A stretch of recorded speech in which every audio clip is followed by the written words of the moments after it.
seiði. Hann verður náttúrulega hægt fyrir það að fyrirtækin greiða bróðfiskskatt í ár með afkomu sína 2012.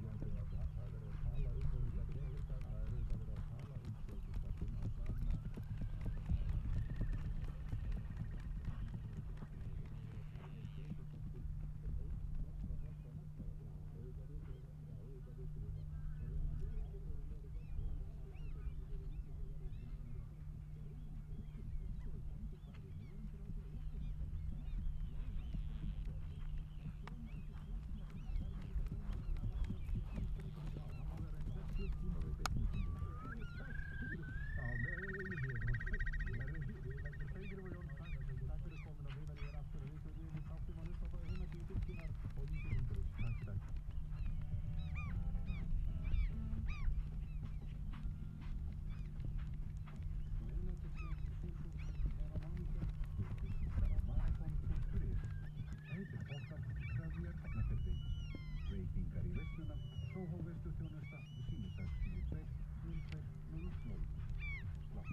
Mótmælin í Brasilíu halda áfram að stigmagnast en talið er að 250.000 manns hafi tekið þátt í mótmælunum í nótt. Danir íhuga nú að segja sig úr alþjóðahvalveiðiráðinu vegna andstöðu ráðsins við að veita Grænlendingum aukinn hvalveiðikvóta.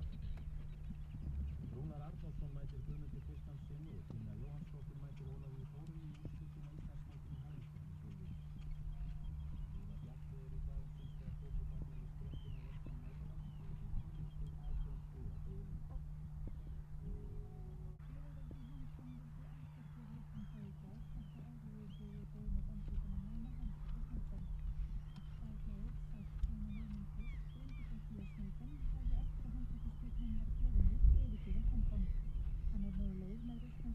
Farþegaflugvél til Moskvu frá Hong Kong og á að lenda þar 1 til 2 íslenskum tíma. Samtökin Wikileaks greindu frá því að Twitter samfélagssíðu sinni að þau hafi aðstoðað Snowden við að koma sér á öruggan hátt frá Hong Kong og verið honum innan handar við að fá nauðsynlega pappíra til að geta ferðast. Þá hafi þau hjálpað honum við að tryggja sér pólitískt hæli í lýðræðislegu ríki. Samtökin segja lögfræðiráðgjafa sína vera með Snowden í för.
selja svona mörg.